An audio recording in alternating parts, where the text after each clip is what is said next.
analyse how much spins and stuff you're getting on radio, MTV, bass and all of that stuff, put it all together over 3 months, and every 3 months you get a payment.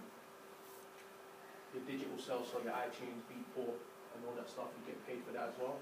And digital performance royalties, so that's internet radio stations, so stations like Sirius FM and all the ones on the internet, they have what you call an MP3 license, so anytime your song and stuff is getting played and people are listening to it via the internet, that's kind of a new thing, you're getting paid for that as well. And you haven't got too much time left, sorry, just to... Yeah, here's an example of the writer, the product and the revenue. So you have The Dream, who wrote Rihanna's track Umbrella. So he wrote it, done a demo for it, recorded it, it's on YouTube if you want to listen to it. And she just came in, sang it. Originally the song was meant to be for Britney Spears, but she got it instead. And now it's probably one of her best-selling singles.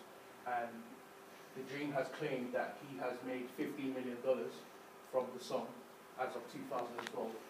And the producers and stuff who are all within like the product of this track are still getting residual payments.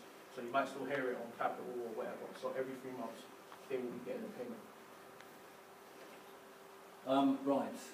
Part of the remit of this, we sort of tried to look at the song as a mobile commodity, and by doing so we can sort of analyse it as it sort of travels from the songwriter to the sort of performer. It's when you commodify it, it's like anything else really. It's like anything else in the marketplace. There's a great tradition of a composer as separate from the performer. You have Tim Powley, songwriting deals, contracts, whatever, and you've also got freelance. So if you go to the next slide. So Tim Powley had basically you had a whole industry, a publishing industry that was made up of people who were just writing songs. Goffin, King, obviously things like Locomotion, Neil Diamond, these people all initially started their careers as songwriters. Some went on to perform. People like Diane Warren have remained just a songwriter.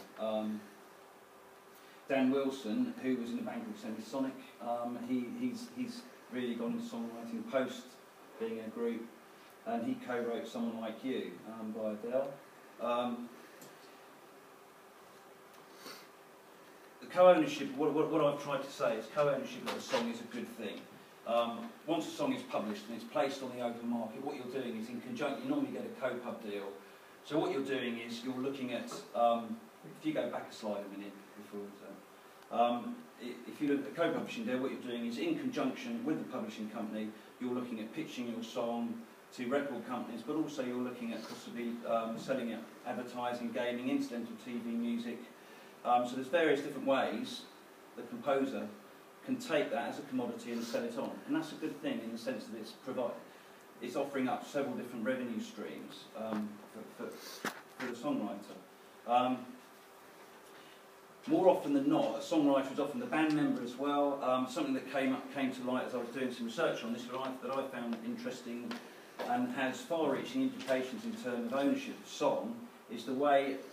Really, it's the courts have done this, through the courts, rather than, if you take a band situation, rather than one member of the band, perhaps the lyricist, for example, getting the majority of the royalties, through the courts and through a number of cases, other members of the band, who are essentially performers, have received a greater importance and are considered co-authors. Fisher Brooker, Whiter Shade of Pale, was a very famous song. Fisher was the keyboard player, took Gary Brooker to court over his contribution, saying that it was significant and had he not played what he did, it would never have got as far as it did. In the end, the court decided in his favour, and this isn't the only case. Claire Torrey is another example where she's now received co-authorship of Great Gig in the Sky. There's no question at all that while she was brought in as a session musician in the first place, she, without what she did on that track, Great Gig in the Sky would never have been the piece that it was. she received an out-of-court settlement, and she's now listed as co-author for that. So these are all important implications in terms of ownership of material.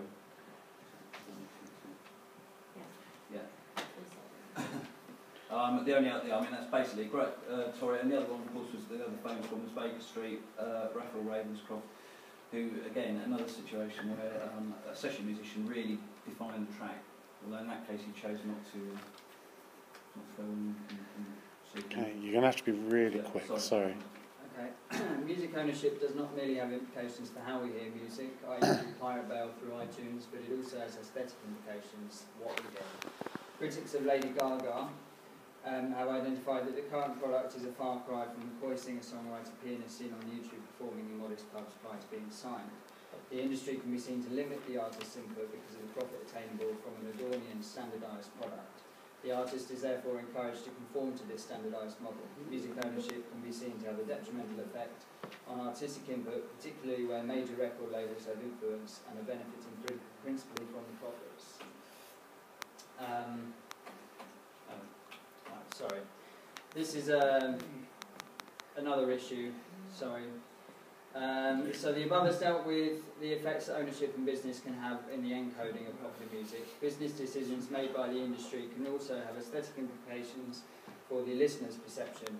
Trouble may arise when the industry repackages and resells the same music because they realise profit can be made from the slightest hint of newness. The reordering of tracks and different album artwork on a best-of compilation or to celebrate an anniversary since the original release. Billy Bragg's Life's a Riot with Spy vs Spy had on the cover "Pay no more than $2.99. This label was suspiciously removed and the price inevitably increased for the 30th anniversary remastered edition. According to thisismoney.co.uk, $2.99 in 1983 equates to $8.56 in today's currency. As of this week, the album is being sold for $8.99 on iTunes, $9.69 on Amazon, and $13.43 on Overstock.com, which can be seen to undermine Bragg's original artistic intentions. Some listeners may be able to separate the enterprising of the music industry from the musician or the artist. Others may become disillusioned to the artist, and industry decisions can negatively impact the listener's perception of musical aesthetics. So enterprising decisions can affect perception. A particularly famous case where music ownership is questioned the very idea of composition is in the case of the Smiths, who Simon Reynolds regards as one of the most important old rock bands between 1982 and 1987. In 1996, a case got to High Court where the drummer Michael Joyce said about challenging the way royalties were split between each former member. Previously, Morrissey and Marr received 40% each, and Joyce and the bassist Andy Rourke got 10%. Joyce argued in favour of a 25% split, claiming he'd been paid as session musician, but in fact he was an equal partner. At first, Joyce planned an outcome which would see him splitting and sharing publishing royalties with Marr and artwork royalties with Morrissey. Lacking evidence for this case against Marr and discovering that Morrissey received no payments for artwork, these ideas were dropped. However, this audacious near claim for publishing rights questions all notions of composition aesthetically. In his autobiography, Morrissey rhetorically asks in reference to Joyce, what mind drove such a challenge as to place his songwriting contribution as equal to Marr's when he had not once contributed to Smith's compositions, and his contribution to Smith's art unquestionably equal to that of Morrissey when he had not once expressed the smallest interest in Smith's art. The case, as it happened, saw Joyce won 25% of merchandising advances for tours, though not even Marr and Morrissey received personal profits here. 25% of live earnings through, though 100% did not get through to Morrissey and Marr, and 25% of everything except publishing. But Morrissey has also stated, it cannot be argued that Joyce is equal in all things except publishing, because publishing or songwriting is 100% of why the Smiths became the Smiths. And if someone is not part of the publishing, then they could never be found to be equal partners under any circumstances. Judge Weeks awarded Joyce 25% of all the Smiths' past earnings, while Morrissey was subject to a further £100,000 deflecting harassment and £200,000 on additional defence. Warner's failure to assist Morrissey in the solution resulted in a total payment to Joyce of £3 million.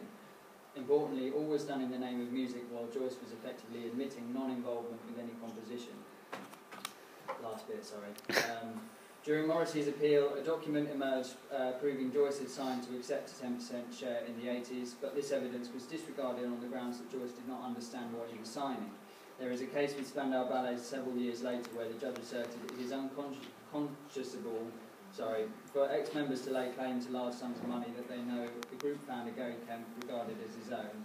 Finally, Johnny Marr's assertion that the band's initial split was due to a lack of good management and a number of business problems confirms that money in the idea of music ownership, once an inspiration, an enabler and still an income for each member of the Smiths in royalties, can be a destructive force and prevent any future music making at all. A financially driven music industry then, and one in which music is owned, is simultaneously a driving force and a fatal crash for the music itself and the artists and songwriters involved in competition.